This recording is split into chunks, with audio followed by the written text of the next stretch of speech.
Bonjour à tous. Alors aujourd'hui, je suis ravi de vous présenter la nouvelle version de Gravity, donc qui a été mise à jour le week-end dernier. Donc elle est déjà disponible avec des nouveautés qui sont vraiment cool, je pense, pour tous les utilisateurs. Je vais commencer par vous montrer tout ce qui est en termes de gestion d'affichage. Voilà, vous avez ici en bas à gauche à la fois la gestion des fonds de carte, donc vous choisissez ici facilement que ce soit les photos aériennes, les fonds de carte IGN, OpenStreetMap, Google, etc. Et dans la partie droite, vous personnalisez l'affichage de votre projet. Donc, par exemple, je peux afficher, masquer les espaces verts, les arbres, et au sein d'une catégorie, vous allez chercher les données que vous voulez afficher. Par exemple, vous pouvez afficher la carte des risques. Vous voyez, donc ici, ça permet de faire un suivi, je dirais, sur le long terme des risques d'un projet, de ne pas être pris au dépourvu. Les vigueurs, les stades ontogéniques, les diamètres des couronnes, vous voyez, ou n'importe quelle variable, donc si vous suivez une pathologie, ou bien les genres. Donc là, on a une carte de couleur par genre, ce qui nous permet de voir finalement comment sont répartis les différents massifs. Un autre aspect sur lequel on a travaillé, c'est pour intégrer dans votre inventaire les parcelles boisées. Par exemple, si vous avez des hectares d'épicéas, vous n'avez pas forcément vocation à inventorier chaque arbre si c'est homogène.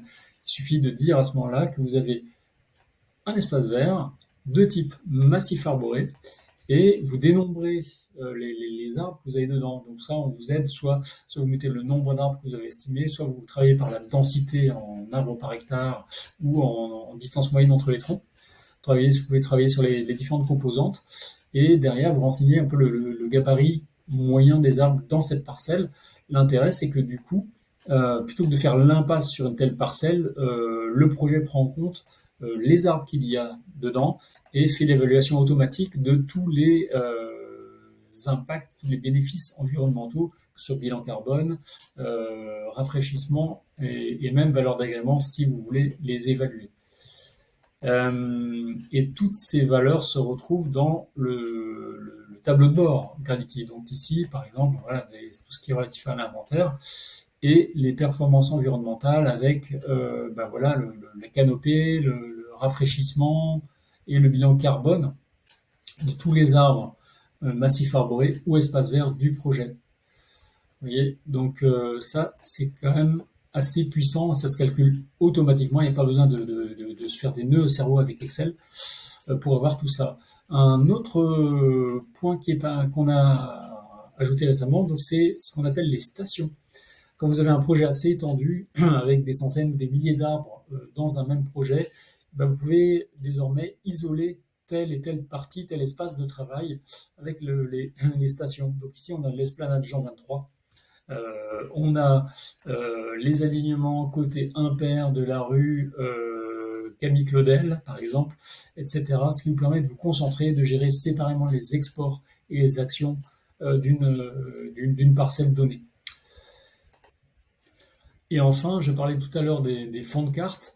Ben, il est possible avec Gravity maintenant, en travaillant sur les calques, d'ajouter, si vous les avez, vos propres fonds de cartes haute définition. C'est-à-dire que si vous avez des photos aériennes ou des photos de drone de haute définition sous forme de fichiers raster ou géotif, vous pouvez les intégrer comme un calque et composer vos propres fonds de cartes de super haute définition. Je vous montre ça dans un autre projet ici. Voilà. Et ici, vous voyez que lorsqu'on passe du fond de carte Google Maps au fond de carte correspondant à des vues aériennes faites par drone, on change carrément de dimension. Là, c'est plus du tout la même histoire, puisqu'on voit carrément les pavés. On a là sur une résolution de l'ordre du décimètre, ce qui, pour travailler sur un projet, là, est vraiment, vraiment très cool. Et ça, vous le gérez dans Gravity et vous créez du coup votre propre fond de carte avec la couche des routes qui vient par-dessus pour un plus grand confort et une meilleure définition. Donc voilà, voilà la nouvelle version de Gravity, j'espère qu'elle vous plaira. Donc à bientôt.